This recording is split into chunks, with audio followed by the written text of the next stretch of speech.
Hi parents, so this video we're gonna go over what you need to do and how you can make the most out of this NAPLAN program that we've put together to get the best possible results for your child.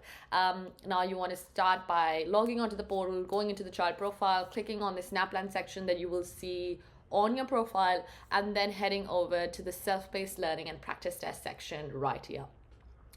Now what's going to happen when this opens up is it opens up in the practice test section. You want to switch over to the self-paced learning section and actually go through all of these modules before you go to the practice test. So the first module over here is overview. Don't skip this, go over this, because this has some really important information on what to expect from the test, what kinds of questions are asked, the mindset that you want to have going into the test. And so really important information here that is really key to doing well.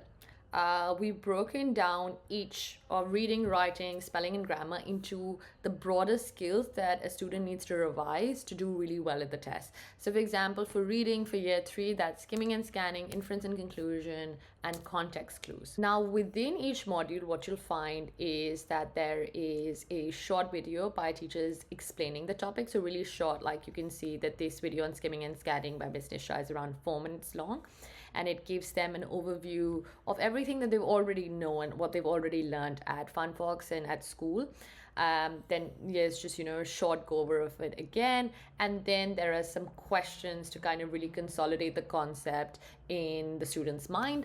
So they'll do that for each of these individual modules, and then they'll do this practice module, which has a mix of different kinds of questions to ensure that they kind of can switch between these different question types, and they can go in and do a practice test with a lot more confidence. To work through an entire module, they can then go ahead and do the practice test for that module. So for example, now they can go in and do a reading test. Once the test is done, you'll see a review test button and a view analytics button. So let me show you what those are and how to use them. So with the review test button, you can go ahead and see all the questions that you got right, and then there'll be an explanation there. And you can also go ahead and see all the questions that you got wrong, again along with an explanation of why or what the correct answer is, and how they could have sort of found that answer as well. Then there's this view analytics button, which gives you a broad view of how they did. So how many questions did you get right? How much time was spent per question? What band would you sit in if you were to perform like this in an actual test? Now, this student didn't get too many questions right, so you can see that they need to revise all 3 topics. They need to revise context clues, skimming and scanning, and inference and conclusions. So normally what I would suggest is that based on this review, you can go ahead and see which topics you should revise, and you can then go ahead and review those modules again. Another really handy thing you see here is you see the sort of testlet path that the child followed. So the NAPLAN is adaptive, and basically how a student does in, for example, testlet A will determine which testlet they get provided next, and that will sort of determine how complex the questions are.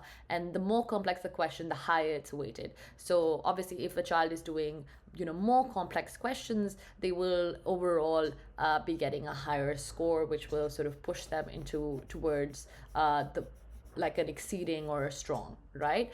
Generally, I would suggest that, you do the module, then you do the test. You can do that for writing, for language conventions, for writing. For numeracy, of course, we don't have any self-paced learning available, so you can just do the test and sort of see how you go with that. With language conventions, what you'll find is that there aren't really broader skills that we have mentioned in the test itself, but for every question that the child gets wrong, in the explanation, we have mentioned what they need to go and review, or what they need to go and practice to get that sort of question right. So that's how I would suggest going through the language conventions test. That is sort of an overview. So first self-paced learning, then practice test, then after each test you review what you got wrong, use these modules to sort of revise what you got wrong, and then do a test again. So that's kind of the way that we'd go about it. If you guys have any questions ever, feel free to send us a message, feel free to email us, and we'll be happy to help and make sure that they do as well as possible on this test.